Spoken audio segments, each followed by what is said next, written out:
Ну что, дождались, друзья? То самое долгожданное обновление до версии 4.5.0 и кампания, посвященная фейковому клубному чемпионату мира. Оправдала ли она наши ожидания? За себя могу сказать, что нет. И это обнова говна. Ни больше, ни меньше. Но давайте разбираться, что же не так с сегодняшним обновлением, что именно мне не понравилось в контенте, который сегодня появился, и непосредственно обсудим его поподробнее. Ваше же мнение, как и всегда, я буду ждать в комментариях под этим роликом. Ну а мы начинаем.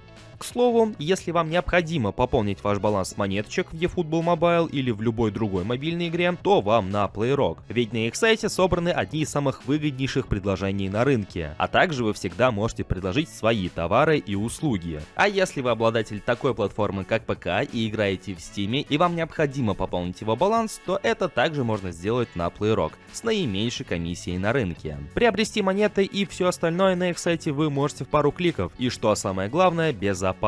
И также в связи с обновлением сайта и добавлением возможности пополнения на PlayRock вашего Steam аккаунта, они разыгрывают целый игровой ПК. Условия для участия крайне простые, а именно подписаться на их телеграм-канал, нажать на кнопку «Участвовать» и ждать результатов конкурса, которые будут 27 числа. Все это и не только вы сможете найти по ссылке в описании и в закрепленном комментарии. Ну так, о чем это я?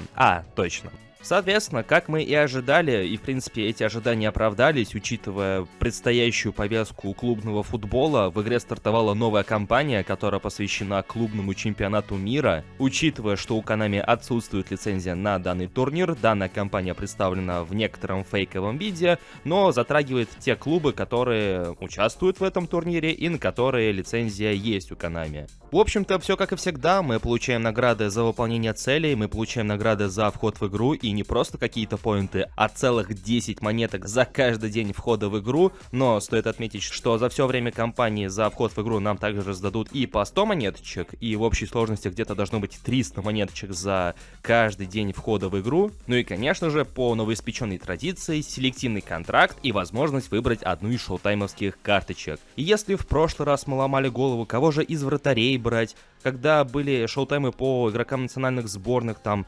Коломуани, Бастони, тогда мы ломали голову, кого из более-менее знакомых нам футболистов взять, то на сей раз нам представили каких-то ебучих ноунеймов, ни больше, ни меньше. Более того, у некоторых из них так и вовсе отсутствуют геймфейсы. Конечно, можно колупаться в цифрах, в навыках, думать, кто больше подойдет вам по игре, а кто нет, но давайте будем честны, большинство возьмут Кавани, чтобы, будучи с фри-то-плейным составом, кошмарить игроков навесами и ударами с головы, учитывая, что Кавани при его не самом высоком росте дали как раз-таки голову молот. Konami отдельно вспомнили, что у ПСЖ есть такой центрбэк, как Беральдо, и представили его также в рамках этого пака, причем, будучи центрбэком, ему накинули отдельный шоутаймовский навык, связанный с пасами, по-моему, вдохновляющие пасы, нет, выверенные как раз-таки пасы. И не знаю, как много игроков в eFootball начинают атаки через центрбэков, но если вы один из таких, то вот вам центрбэк, который может начинать атаки первым пасом. Новый номинальный пак также посвящен клубному чемпионату мира. Здесь, в принципе, сказать особо что-то не получится, потому что, ну, знаете, такое двоякое впечатление, потому что игроки не самые плохие это по своей сути, просто уже старенькие, Гризман тот же самый, Милинкович-Савич. Но насколько заметно они усилят ваш состав, даже будучи фри-то-плейным, не знаю. Тогда как в пропуске на матч игроки ничуть не лучше, если честно. Ромео Лавия и Маркиньос, ну... Что это вообще такое? Но дизайн, стоит отметить, также прикольный. Но это что касается плебейского контента. Для донатеров же выкатили отдельный пак, посвященным лучшим игрокам сезона. В частности, по турецкой лиге, но нас это интересует намного меньше. И другой пак, связанный с игроками Лиги Чемпионов. И на самом деле, вот здесь стоит даже похвалить Konami, поскольку они не стали зацикливаться на конкретно одном паке. Ну, как сказать, на одном типе карточек. Пак вроде бы и шоутаймовский, но самая заветная и желанная карточка, она бигтаймовская. Она касается и турецкого пака, и пака по ЛЧ.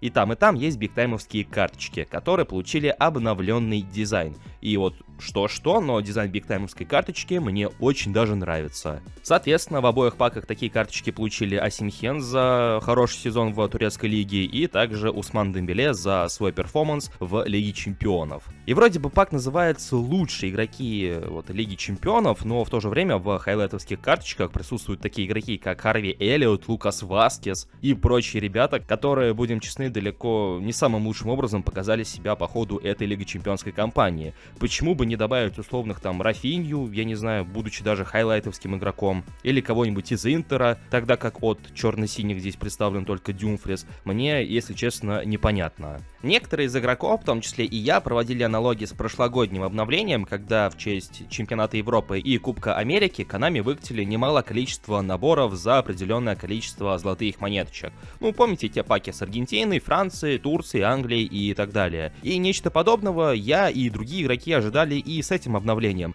Но знаете, что сделали Konami? Правильно, они поводили хуем по губам и сказали: нихуя вам. Держите отдельный пак с тренером Галатасарая за его чемпионский сезон. Он доступен в магазине наборов за 500 золотых монеточек, в принципе, как и все остальные главные тренеры, и его ключевой стиль по всему полю, который достигает 89 пунктов.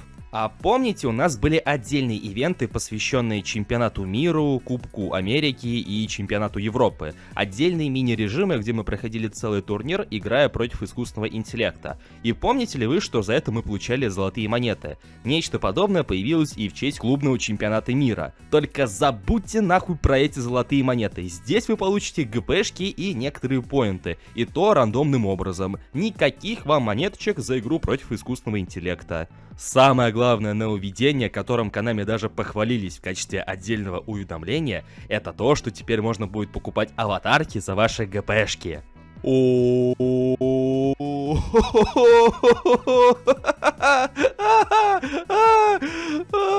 и хуй. В общем-то, если вы не знаете, куда потратить ваши синие поинты, то, пожалуйста, Эден Азар ждет вас в соответствующем магазинчике, чтобы вы прикупили аватарчик с ним. В общем-то, почему бы и нет?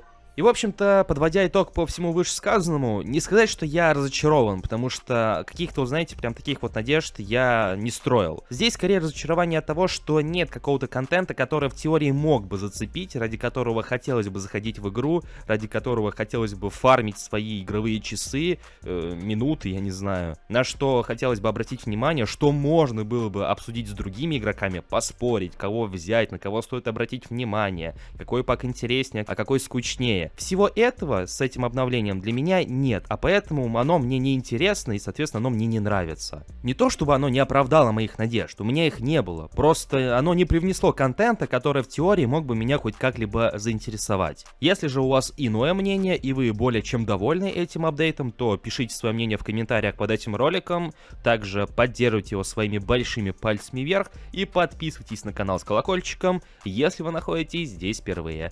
Всем спасибо за просмотр, всем приятной игры и до скорых встреч!